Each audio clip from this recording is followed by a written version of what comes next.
बिस्मिल्लाहिर्रहमान। सैयदना अबू बकर सिद्दीक रज़ी अल्लाह ताला अन्हो ने जब हालात को देखा कि मक्का में रहकर इबादत करना और तिलावत कुरान करना दुश्वार है, कुफार इस पर अज़ीयतें देते हैं, तकलीफें देते हैं, तो आयशा सिद्दीक़ा रज़ी अल्लाह ताला अन्हा से सही बुखारी में मरवी है कि आप मक्का छोड़कर चले गए। 5 रातों का फासला यानी 5 दिनों का फासला आपने तय कर लिया था। बरकल गिमाद के मकाम पर मक्का के कबीला कारा का सरदार इब्ने दगीना आपसे मिला। उसने कहा, अबू बकर किधर का इरादा है? कहा, मेरी कौम ने मुझे मक्का से निकाल दिया है, अब मैं जमीन में सैर करूंगा और अपने रब की इबादत करूंगा। और आपका इरादा दरअसल हबशा का था, क्योंकि हबशा में काफी मुसलमान कुफार की अज़ियतों और उनके जुल्मों से तुमसे तंग आकर हिजरत करके जा चुके थे। उसने कहा कि आप जैसी शख्सियत को ना तो खुद मक्के से निकलना चाहिए और ना ही निकाला जाना चाहिए, क्योंकि आप तो मेहनत मजदूरी करके और काम करके आप गरीबों की मदद करते हैं और रिश्तेदारों के साथ हुस्ने सलूक करते हैं और आप बेआसा लोगों का बोझ उठाते हैं, मेहमानों की मेहमान नवाजी करते हैं। लोगों को जो हवादिस पेश आते हैं उनमें आप अहले हक की मदद करते हैं। तो आप जैसी शख्सियत को मक्के से ना निकलना चाहिए ना निकाला जाना चाहिए। मैं आपको अमान देता हूं, चले वापस मक्का में चले और वहां रहकर अपने रब की इबादत करें। तो देखें कि जिस तरह हजरत खदीजा कुबरा रज़ी अल्लाह ताला अन्हा ने पहले वही उतरने के मौका पर रसूलुल्लाह सल्लल्लाहु अलैहि वसल्लम को तसल्ली देने के लिए ये कलिमात कहे थे, बेअन ही यही कलिमात इब्ने दगीना ने अबू बकर सिद्दीक रज़ी अल्लाह ताला अन्हु के हक में कहे। इसका मतलब यह है कि सैयदना अबू बकर सिद्दीक रज़ी अल्लाह ताला अन्हु इन औसाफ से इतने ज्यादा मुत्तसिफ और इतने ज्यादा नुमाया मौसूफ थे कि नबी करीम सल्लल्लाहु अलैहि वसल्लम के औसाफ का आप मजहर बन गए थे। बहरहाल मुख्तसर ये कि आप वापस आ गए।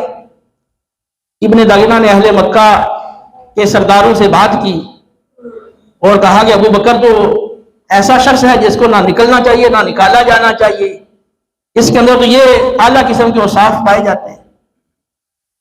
तो उन्होंने कहा कि ठीक है, तूने इनको अमान दी है, हम तेरी अमान को बरकरार रखते हैं, लेकिन हमारी एक शर्त है कि इनसे कह दें कि ये अपने घर के अंदर रहकर अपने रब की इबादत करें और नमाज पढ़े और कुरान पढ़े, हमें कोई इतराज नहीं, लेकिन एलानिया तौर पर हम नहीं करने देंगे, क्योंकि हमें अपने बच्चों और अपनी औरतों के बारे में खौफ है, कहीं फितने में मुब्तला ना हो जाए। यानी आपका कुरान सुन के उनके औरतों और बच्चों का इस्लाम से मुतासिर होना और इस्लाम में दाखिल होना उनके लिए फितना था। उन्होंने कहा कि हमें अपने औरतों और बच्चों के बारे में फितने का खौफ है, तो ये अंदर रहकर जो चाहे करे। तो इब्ने दगीना ने अबू बकर सिद्दीक से ये सारी बातें की और इब्तिदान कुछ अरसा अबू बकर सिद्दीक रज़ी अल्लाह ताला अन्हु अपने घर के अंदर मकान के अंदर नमाज पढ़ते, तिलावत करते। फिर आपके दिल में ख्याल आया तो आपने अपने घर के बाहर सेहन में मस्जिद बना ली और वहां अपने नमाज पढ़ना और तिलावत कुरान करना शुरू कर दी। और हाल ये था कि जब नमाज के अंदर कुरान पढ़ते थे ना तो ज़ारो क़तार रोते थे, अपने आंसुओं पर उन्हें काबू नहीं रहता था, रक़ीक़ुल क़ल्ब थे, रिक्कत तारी हो जाती थी। अब वो औरतें कुफार की और बच्चे वो सेहन के इर्द गिर्द जमा हो जाते और वो देखकर बड़ा ताज्जुब करते और मुतासिर होते। तो कुफार ने इब्ने दगीना को बुलाया और कहा कि देखें, हमने ये शर्त इस शर्त पे अमान दी थी कि ये एलानिया नमाज नहीं पढ़ेंगे, एलानिया तिलावत नहीं करेंगे, और अब इन्होंने फिर दोबारा ये एलानिया काम शुरू कर दिया है और हमें अपने बच्चों और अपनी औरतों के बारे में खौफ है, कहीं फितने में मुब्तला ना हो जाए। तो इन्हें रोके, अंदर रहकर जो करना है करें। हम एलानिया नहीं करने देंगे, या फिर इनको कहें कि ये तुम्हारी अमान वापस कर दें। हम नहीं चाहते कि ये बात फैले कि इब्ने दागिना जो कबीला कारा का सरदार है उसने अमान दी थी और उस अमान को तोड़ दिया गया। इब्ने दागिना ने आकर बात की, अबू सिद्दीक ने फरमाया कि ठीक है, मैंने तेरी अमान वापस की, मुझे तेरी अमान की कोई जरूरत नहीं, मुझे अल्लाह की अमान काफी है। अब कुफार की तरफ से जब जुल्म सितम बढ़ गया, फिर अबू बकर सिद्दीक रज़ी अल्लाह तआला ने देखा कि नबी करीम सल्लल्लाहु अलैहि वसल्लम ने सहाबा को मदीना मुनव्वरा की तरफ हिजरत का इशारा फरमा दिया था।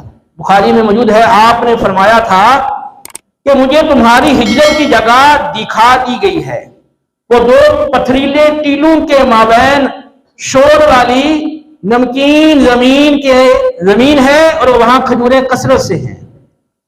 तो जब आपने सहाबा को यह फरमाया था तो कसीर सहाबा वहां से हिजरत करके मदीना तैयबा चले गए थे। जो हबशा गए हुए थे वो भी वहां से हिजरत करके ज्यादातर वो भी मदीना पहुंच गए। अब यहां थोड़े मुसलमान बाकी रह गए थे मक्कातुल मुकर्रमा में। तो अबू बकर सिद्दीक रज़ी अल्लाह तआला अन्हु ने भी तैयारी कर ली मदीना तैयबा हिजरत करने की, क्योंकि यहां उनका जिस तरह वो चाहते थे नमाज पढ़ना और कुरान पढ़ना, उसके लिए कुफार रुकावट और माने थे। नबी करीम अलैहिस्सलाम ने फरमाया कि ए अबू बकर अला रिस्लिक, तुम अभी ठहरे रहो। तो इन्नी अर्जू युअज़ना, मुझे उम्मीद है कि मुझे भी हिजरत की इजाजत मिल जाएगी। तो सैयदना सिद्दीक़ अकबर रज़ी अल्लाह तआला अन्हु फिर रसूलुल्लाह सल्लल्लाहु अलैहि वसल्लम की खातिर ठहर गए। आपने दो ऊंटनियां हिजरत के सफर के लिए तैयार की, उन्हें बबोल दरख्त के, कीकर के दरख्त के खूब पत्ते खिलाए और वो खूब फरबा हो गई। कुफारे मक्का रसूलुल्लाह सल्लल्लाहु अलैहि वसल्लम की अजियत के भी दर पे रहते थे और बाकी जो कमजोर मुसलमान थे उनको भी अजियतें तकलीफें पहुंचाते रहते थे।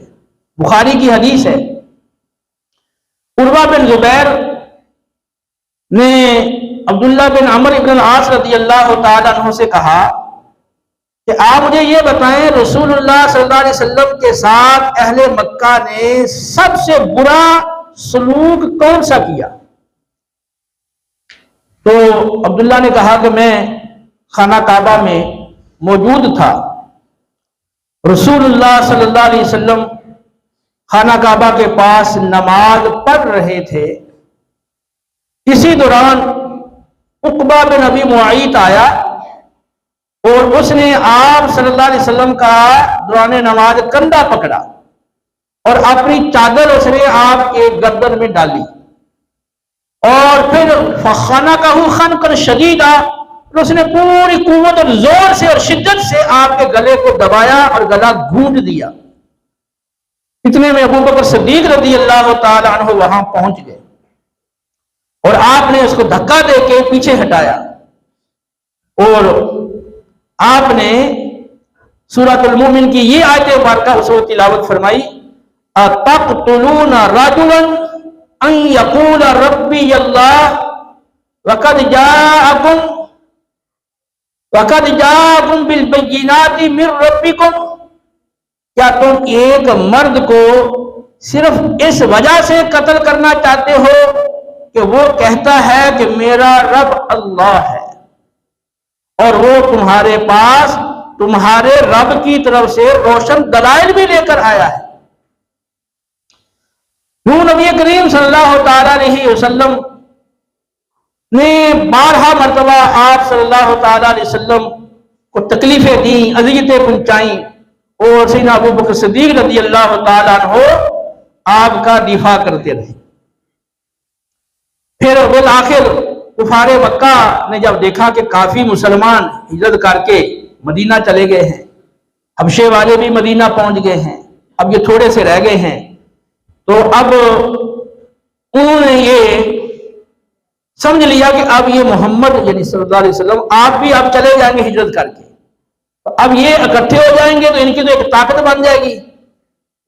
और उनको पता था कि आप सल्लल्लाहु अलैहि वसल्लम के हुस्न खुलक और आपके जो औसाफ हैं और आपकी जो दिल मोह लेने वाली गुफ्तगू है, ये सारी चीजें आपने बदरजा कमाल पाई जाती हैं, लोग इनके गिर्द जमा हो जाएंगे, तो ये फिर हमारे ऊपर हमलावर होंगे, फिर ये खतरा, इसका हम मुकाबला नहीं कर सकेंगे। तो उन्होंने कहा कि बर वक्त इसका कोई तदारक करना चाहिए। मुस्लिम अहमद के अंदर भी रिवायत मौजूद है, दीगर कुतब के अंदर भी है, इब्ने कसीर ने भी इसको लिखा। तो उन्होंने उसई बिन किलाब का जो घर था, जिसको दारुन नदवा कहा जाता है, वहां हर कबीले का सरदार जमा हुआ और कुरैश के सरदार जमा होकर वहां उन्होंने मशवरा किया। 3 मशवरे वहां जिक्र किए गए कि या तो बेड़ियों में जकड़ के किसी मकान के अंदर बंद कर दिया जाए यहां तक कि इनका विसाल हो जाए, या फिर उनको कत्ल कर दिया जाए, या मक्के से निकाल दिया जाए। इस पर यह हुआ कि अगर मक्के से निकालेंगे तो ये जाकर अपनी ताकत बना लेंगे, फिर हमारे ऊपर हमलावर हो सकते हैं, और अगर बेड़ियों में जकड़ दिया तो फिर इनके असहाब, इनके वो तो बड़े शिदाई और फिदाई हैं, वो आकर छुड़ा लेंगे इनको। इस पे बात ठहर गई कि इनको कत्ल कर दिया जाए, बस यही है, ये जो सारे मामलात हैं तो उनका हल यही है, इसके अलावा कोई नहीं, जिसको अल्लाह रब्बुल आलमीन ने सूरह अल-अनफाल की आयत में बयान फरमाया, इज़ यमकुरु बिकल लज़ीना कफ़रू लियुस्बितूका औ यक़्तुलूका औ युख़रिजूका। उस वक्त को याद करो जब कुफार रसूलुल्लाह सल्लल्लाहु अलैहि वसल्लम के बारे में, हबीब आप के बारे में ये मंसूबा बना चुके थे कि आपको या तो कैद में डाल दें, या आपको शहीद कर दें, या आपको वतन से निकाल दें। नबी करीम सल्लल्लाहु अलैहि वसल्लम को अल्लाह ताला ने इत्तला दे दी कि कुफार ने आप ये मंसूबा बना लिया है। कुफार ने ये, उनके सामने एक खतरा ये था, और मुस्लिम अहमद की रिवायत है और दीगर कुतुब की रिवायत में ये मौजूद है कि उनके सामने ये खतरा था कि अगर इनको हम कत्ल करते हैं तो फिर बनु हाशम इंतकाम लेने के लिए खड़ा हो जाएंगे। तो उसके लिए फिर ये तजवीज की गई, ये बात रखी गई कि मक्के के हर कबीले से एक ताकतवर नौजवान लिया जाए और सारे नौजवान मिलकर इनके घर का मुहासरा कर लें, यूं ही बाहर निकले तो सब इनके ऊपर टूट पड़े और शहीद कर दें। तो जब इनके कत्ल में हर कबीले का नौजवान शरीक होगा तो फिर बनु हाशिम किस किस कबीले से लड़ेंगे, तो फिर बिल आखिर वो दियत पर आ जाएंगे, तो दियत हम अदा कर देंगे। ये कोई इतना बड़ा मसला नहीं दियत का। चुनाचे उन्होंने इस इरादे से नौजवानों को जमा कर लिया और आप सल्लल्लाहु अलैहि वसल्लम के घर का मुहासरा कर लिया गया। रसूलुल्लाह सल्लल्लाहु अलैहि वसल्लम को पहले से अल्लाह ताला की तरफ से ये इतला दे दी गई थी और आपको हिजरत का इज़्न मिल गया था। हत्ता आयशा सिद्दीक़ा रज़ियल्लाहु ताला अन्हा फरमाती है, बुखारी की रिवायत है कि नबी करीम सल्लल्लाहु अलैहि वसल्लम हर सुबह और हर शाम हमारे घर में तशरीफ लाया करते थे। जब से मैंने होश संभाला मैंने अपने वालिदैन को दीन इस्लाम पर पाया। तो मामूल यही था कि सुबह और शाम आते थे, लेकिन एक दिन ऐसा हुआ कि दोपहर के वक्त आका सल्लल्लाहु अलैहि वसल्लम तशरीफ लाए, सार अक़दस ढांपा हुआ था। तो अबू बकर सिद्दीक़ को इतला दी गई कि रसूलुल्लाह सल्लल्लाहु अलैहि वसल्लम आ रहे हैं और आपने सार ढांपा हुआ है। तो आपने कहा कि मेरे माँ बाप आप पर कुर्बान हो, इस वक्त आने की कोई खास वजह है? क्योंकि आप इस वक्त तशरीफ नहीं लाते, आमतौर पे मामूल आने का सुबह और शाम है, अब दोपहर के वक्त आप आ रहे हैं, तो कोई खास वजह है? अब ये करीम सल्लल्लाहु अलैहि वसल्लम तशरीफ लाए तो इजाजत के बाद अंदर तशरीफ लाए और आपने फरमाया कि बाकी लोगों को जरा यहां से निकाल दो। अबू बकर सिद्दीक़ रज़ियल्लाहु ताला अन्हु ने कहा, या रसूलल्लाह, ये मेरे माँ बाप आप पे कुर्बान हो, ये आपका घर वाले हैं, ये सब आपके घर वाले हैं, कोई ऐसे खतरे की बात नहीं, आप इरशाद फरमाएं। और मैं मुझे हिजरत की इजाजत मिल गई है। तो जब आप बताया गया तो हज़रत आयशा सिद्दीक़ा रज़ियल्लाहु ताला अन्हा कहती हैं कि हमने जल्दी से सामान सफर तैयार किया और सफर का नाश्ता हमने तैयार किया। हजरत अस्मा रज़ियल्लाहु ताला अन्हा उन्होंने अपने पटके का, अपने आजार बंद का टुकड़ा उसके 2 हिस्से किए और एक हिस्से से उन्होंने उस नाश्ते वाले बैग का, थैले का मुंह बांधा। इस वजह से उनको ज़ातुन निताकैन या ज़ातुन निताक कहा जाता है। तो अब रात को उन्होंने आके घर का मुहासरा कर लिया और आप दिन में आपने अबू बकर सिद्दीक को आगाह कर दिया था कि अब हमने सफर करना है। आप रज़ी अल्लाह ताला नबी करीम अलैहिस्सलाम ने हज़रत अली कर्रमल्लाहु वजह करीम को हुक्म फरमाया कि तुम मेरे बिस्तर पर लेट जाओ और मेरी चादर को ओढ़ लो और तुम्हें कोई नुकसान नहीं पहुंचेगा, यानी आप तुम बखैर आफियत रहोगे। आपने इसकी भी खबर उन्हें दे दी। मुस्तदरक में और मुस्नद अहमद में लिखा कि हज़रत अली कर्रमल्लाहु ताला वजह करीम ने अपनी जान का सौदा किया। तो कुफार बाहर पहरा दे रहे थे। नबी करीम सल्लल्लाहु ताला अलैहि वसल्लम आपने सूरह यासीन की तिलावत शुरू फरमाई और आपने कंकरियों की और मट्टी की मुट्ठी आपने उठाई और अफला युबसिरून तक आपने पढ़ा और ये कंकरियों की मुट्ठी, मट्टी की मुट्ठी आपने फेंक दी। जितने भी आपके घर के गिर्द जमा थे और घेराव किया हुआ था, हर एक के सर पर वो मट्टी, वो कंकर पड़े, लेकिन उनको पता नहीं चला। आप बीच में से गुजर गए और अबू बकर सिद्दीक रज़ी अल्लाह ताला के हमराही में सफर किया और आप गारे सौर में जाकर आप छुप गए।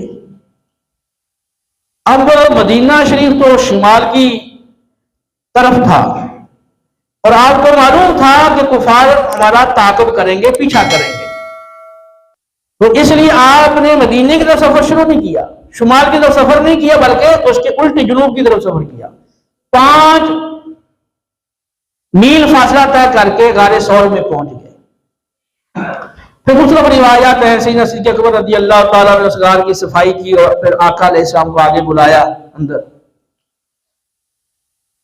तो एक बुखारी की रिवायत में है कि अबू बकर सिद्दीक रज़ी अल्लाह ताला अन्हु और रसूलुल्लाह सल्लल्लाहु अलैहि वसल्लम रात भी सफर करते रहे, चलते रहे और दिन का भी हिस्सा जो है वो काफी हिस्सा चलते रहे, यहां तक कि एक ऐसी गार के पास पहुंचे जिसकी चट्टान काफी लंबी थी और उसका साया था। तो सिद्दीक़ अकबर रज़ी अल्लाह ताला उन्होंने वहां जाकर जगह साफ करके चादर बिछाई और आप सल्लल्लाहु अलैहि वसल्लम से अर्ज किया कि आप यहां आराम फरमाएं। तो नबी करीम सल्लल्लाहु अलैहि वसल्लम आराम फरमा हो गए। उधर एक चरवाहा अपनी बकरियां लेकर भी आ रहा था, उसका भी इरादा था कि इस चट्टान के नीचे मैं साए के अंदर अपनी बकरियों को ठहरा दूं और मैं भी यहां ठहर जाऊं। सैयदना सिद्दीक़ अकबर रज़ी अल्लाह ताला उन्होंने उससे पूछा कि तू किसका बेटा है? तो उसने बताया, मक्का के किसी शख्स का नाम लिया। तो आपने फरमाया कि क्या तेरी बकरियों में दूध है? उसने कहा है। फरमाया दूध मिल सकता है? उसने कहा मिल सकता है। चुनांचे उसने एक बकरी पकड़ी तो आपने कहा कि पहले इसके थन साफ करो और गर्दो गुबार हटाओ। उसने थनों को साफ किया। फिर आपने फरमाया कि अब अपने हाथों को भी साफ करो। फिर हाथों से साफ किए। फिर उसने वो दूध निकाला एक बर्तन के अंदर। सैयदना सिद्दीक़ अकबर रज़ी अल्लाह ताला के पास एक अलग से बर्तन था जिसका मुंह कपड़े से ढांपा हुआ था और उसमें पानी था। वो ठंडा पानी उसके बर्तन के ऊपर दूसरे बर्तन पर डाला, उस दूध को ठंडा किया क्योंकि गर्मी थी और दोपहर का वक्त था। फिर वो दूध नबी करीम अलैहिस्सलाम की बारगाह में लेकर आए तो आप उस वक्त सो रहे थे। फिर वापस आ गए, वहीं पर फिर इंतजार किया, फिर दोबारा गए तो आप बेदार हो चुके थे। फिर दूध पेश किया, आप सल्लल्लाहु अलैहि वसल्लम ने वो दूध नोश फरमाया। बुखारी के अल्फाज हैं, बुखारी के सिद्दीक़ अकबर रज़ी अल्लाह ताला अन्हु ने जब देखा कि नबी करीम अलैहिस्सलाम ने दूध पी लिया है तो आप बड़े खुश हो गए। ये इससे खुशी हासिल हुई कि नबी करीम अलैहिस्सलाम की खिदमत का मुझे शरफ मिला है। ये बुखारी की रिवायत में मौजूद है। बाहर कुफार आपके ताक़ब में निकल पड़े। सैयदना अबू बकर सिद्दीक रज़ी अल्लाह ताला के बेटे अब्दुल्ला बिन अबी बकर वो बड़े ज़हीन और समझदार नौजवान थे। तो 3 रातें आप गारे सौर में रहे। उनका मामूल 3 रातों में यह रहा कि वो दिन में मक्का के सरदारों के दरमियान रहते, उनकी सारी बातें सुनते और आप सल्लल्लाहु अलैहि वसल्लम के बारे में वो जो गुफ्तगू करते उसको महफूज रखते। और जब थोड़ा अंधेरा छा जाता, रात हो जाती, तो फिर वो मक्का से निकल जाते और गारे सौर में चले जाते। जाके सारी बातें वो बता देते कि अहले मक्का ने आपके बारे में ये बातें तय की हैं, ये गुफ्तगू की है। सुबह अंधेरा अभी होता तो वो वापस मक्का में आ जाते। किसी मक्के वाले को यह पता ना चलता भी ये इन्होंने रात मक्के में गुजारी है या कहीं बाहर गुजारी है। 3 रातों में उनका यही मामूल रहा। नबी करीम सल्लल्लाहु अलैहि वसल्लम ने और अबू बकर सिद्दीक रज़ी अल्लाह तआला अन्हु ने दील एक खानदान था मक्के का जिसका तल्लुक बनु अबद बिन अदी के साथ है, यानी वो उस कबीले का खानदान है। उसके एक फर्द से आपने तय कर लिया था, वो शख्स रास्तों का माहिर था, तो उससे उजरत तय कर ली थी कि तुम हमारे साथ सफर में चलोगे और हमें रास्ते बतलाओगे। और उसको आपने अपनी ऊंटनियां भी दे दी थी कि तुम ऊंटनियां ये 3 दिन जब गुजर जाएं तो आप सुबह सुबह लेकर ये ऊंटनियां वहां पर फलां पहाड़ की फलां गार पे तुम आ जाओ। उसको ये ताकीदी हुक्म दे दिया था। वो था तो काफिर, आस बिन वाइल का वो हलीफ था और वो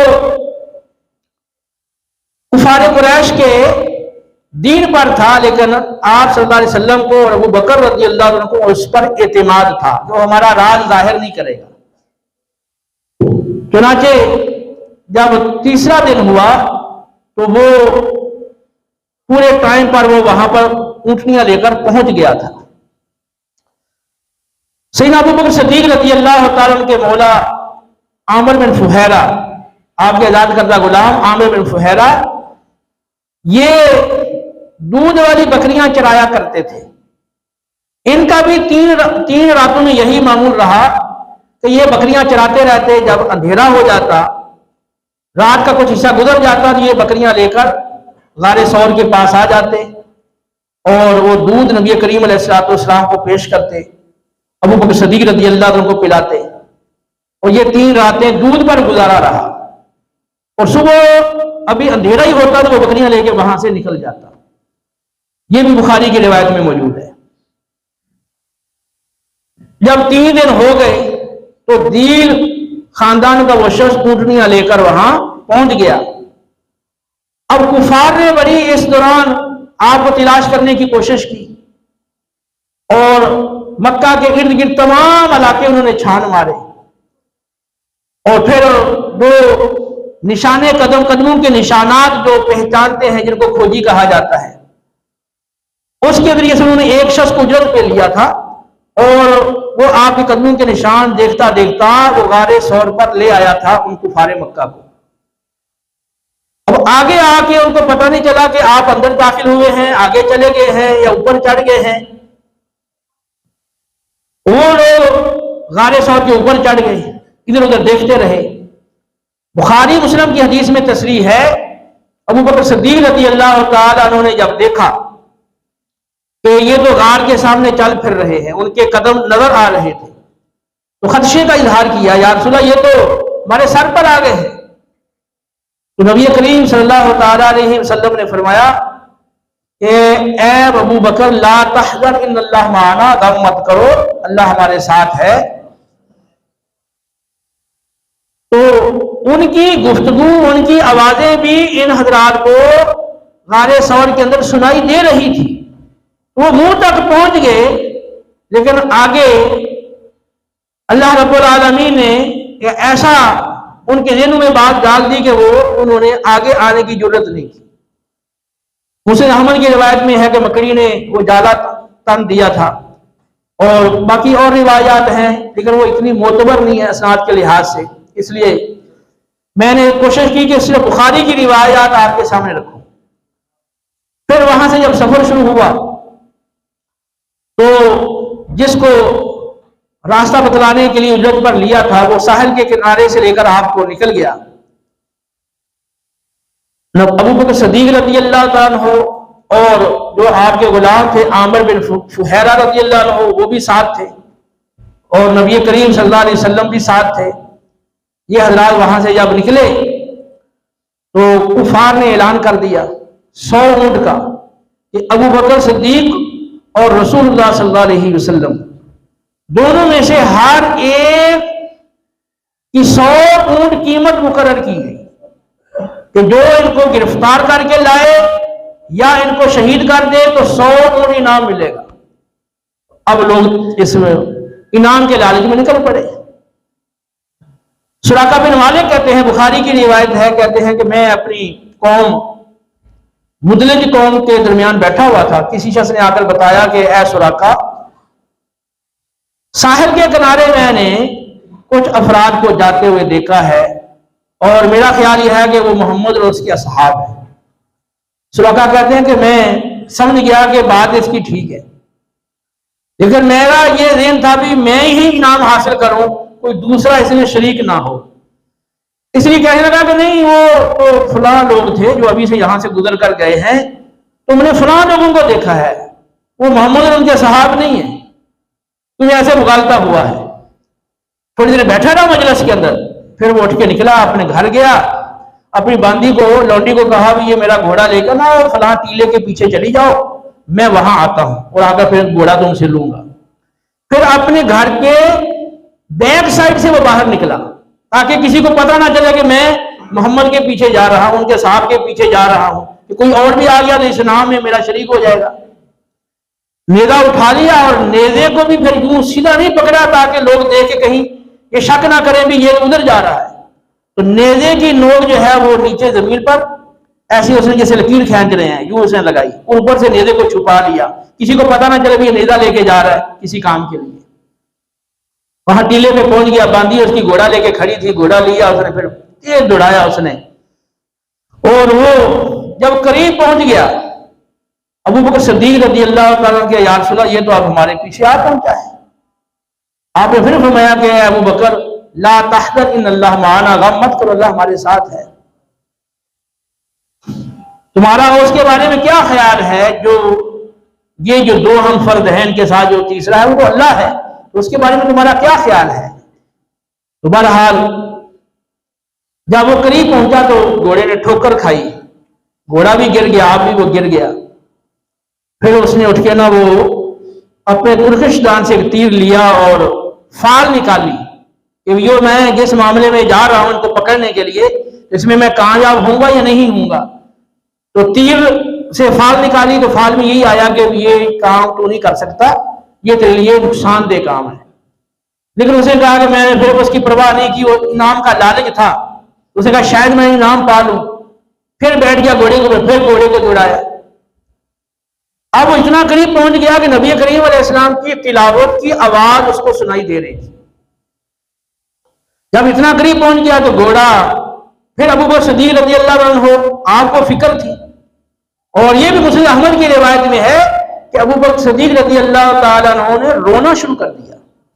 जब नबी करीम अलैहिस्सलाम ने फरमाया तुम क्यों रो रहे हो, लिमा तबकी, अरे क्या या रसूलल्लाह ये तो आगे है, मैं तो आपकी खातिर रो रहा हूं, मैं अपनी जान के लिए नहीं, मुझे तो आपकी हिफाजत दरकार है। तो आपने रो मत, इन अल्लाह माना, ला तग़म ना करो, अल्लाह हमारे साथ है।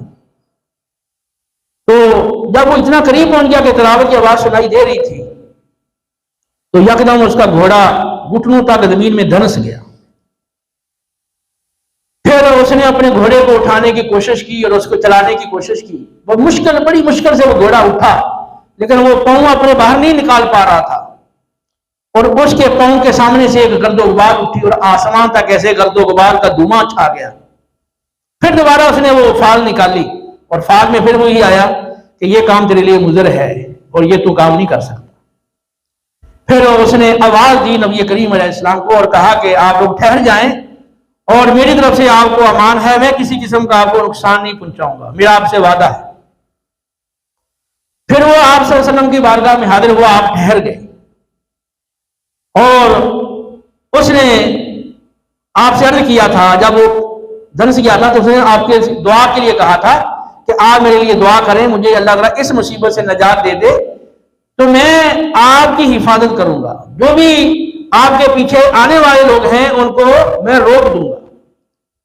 तो आपने उसके लिए दुआ की थी और फिर वो घोड़ा उसका निकल आया, फिर वो आपकी बारगाह में हाजिर हुआ। फिर उसने अर्ज किया कि आप मुझे किसी चीज में अमान लिख दें कि आपने मुझे अमान दी। नबी करीम अलैहिस्सलाम से अर्ज किया उसने, तो नबी करीम अलैहिस्सलाम ने आमिर बिन फुहैरा को फरमाया भी इसको चमड़े के टुकड़े पर लिख दो। तो उन्होंने वो अमान उनको लिख कर दी। ये बुखारी की हदीस में तसरीह है। फिर उसने कुछ आपको सामान सफर पेश किया, खाने की कुछ चीजें पेश की। मुस्लिम अहमद की रिवायत में है कि उसने कहा कि आगे आप जाएंगे तो मेरे ऊंट चल रहे हैं, मेरी बकरियां वहां चल रही हैं, ये मेरा तीर ले जाए बतौर निशानी के, मेरी बकरियां मेरे ऊंट जितने चाहें आप ले जाएं। लेकिन नबी करीम अलैहिस्सलाम ने फरमाया कि हमें तेरी बकरियों की जरूरत नहीं है, ना तेरे ऊंटों की जरूरत है, और जो उसने सामान सफर या खाने की चीजें पेश की आपने कोई चीज कबूल नहीं की। ठीक है, अब हमें इनकी जरूरत नहीं है, बस एक बात है कि तुम हमारी बात का को राज में रखना और किसी को आगाह मत करना। उसने आपसे ये वादा किया। फिर वो वापस पलटा और रास्ते में जिसको भी वो देखता वो कहता तो वापस चल जाओ, मैं सारा देख आया हूं, इधर से मैं छान मारा सारा इलाका, इधर मोहम्मद और उसके सहाब नहीं है, लिहाजा इधर तुम मत जाओ, मैं तुम्हें यकीन से ये बात बता रहा हूं, ये कतई तौर पर इधर नहीं है। बस इस तरह वो जितने भी लोग उधर जा रहे थे इनाम के लालच में पकड़ने के लिए, सबको उसने पीछे वापस लुटा दिया। और रसूलुल्लाह सल्लल्लाहु अलैहि वसल्लम पहुंच गए। रास्ते में हज़रत ज़ुबैर रज़ी अल्लाह तआला अन्हु, बुखारी की रिवायत में है कि ये मुसलमानों के तिजारती काफिले के साथ शाम से आ रहे थे। तो इन्होंने नबी करीम अलैहिस्सलाम को भी और अबू बकर सिद्दीक रज़ी अल्लाह तआला अन्हु को भी सफेद लिबास, सफेद पोशाक पहनाई। और अहले मदीना को भी पता चल गया था नबी करीम अलैहिस्सलाम आ रहे हैं। वो रोजाना मदीने से बाहर हर्रा नामी जो जगह है, पथरीली जगह, वहां आते थे और आपका इंतजार करते थे, और रोजाना इंतजार करते और फिर वो चले जाते थे। तो उस रोज भी वो आए, जब दोपहर हो गई, धूप सख्त हो गई, तो ठहरना मुश्किल हो गया, तो फिर वो घरों को लौट गए। तो एक यहूदी किसी टीले पे चढ़ा था किसी काम की गरज से, वो उधर, अब उसने देखा तो नबी करीम अलैहिस्सलाम अबू बकर सिद्दीक रज़ी अल्लाह अन्हु आ रहे थे। तो उसने बुलंद आवाज से अहले मदीना को पुकार कर कहा कि वो तुम्हारे जो बुजुर्ग हैं वो आ रहे हैं, वो आ गए हैं। तो यूं ही जब आवाज सुनी तो सारे अंसार भी और जो मुहाजिर वहां सहाबा मौजूद थे सारे दौड़े और अपने अपने हथियार अंसार लेकर आए, और आप सल्लल्लाहु अलैहि वसल्लम को एक इस्तिकबाल के साथ आपको फिर आगे लेकर चले। आप सल्लल्लाहु अलैहि वसल्लम वहां से दाएं तरफ मुड़ गए। मोहल्ला बनी अमर इब्न औफ में आप 10 से ज्यादा दिन वहां ठहरे और मस्जिद कुबा वहां आपने तमीर करवाई। और फिर वहां से ये रबीउल अव्वल का महीना था और पीर का दिन था जब आप वहां पहुंचे थे।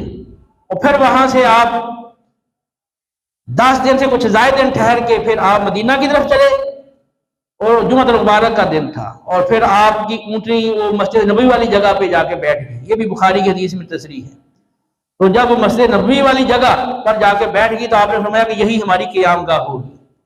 वो यतीम बच्चों की जगह थी, सहल और सहेल नामी, उनको बुलवाया गया, उनसे तय किया, उनके या रसूल अल्लाह हम ये बगैर किसी पैसे के ये पेश करते हैं कि आपने इसको कबूल नहीं किया। पैसे देकर वो जगह खरीदी गई और वहां फिर मस्जिद बनाई गई। और मस्जिद से पहले भी वहां कुछ मुसलमान नमाज पढ़ते थे उस जगह, और वो खजूरों के खलियान के तौर पर भी जगह इस्तेमाल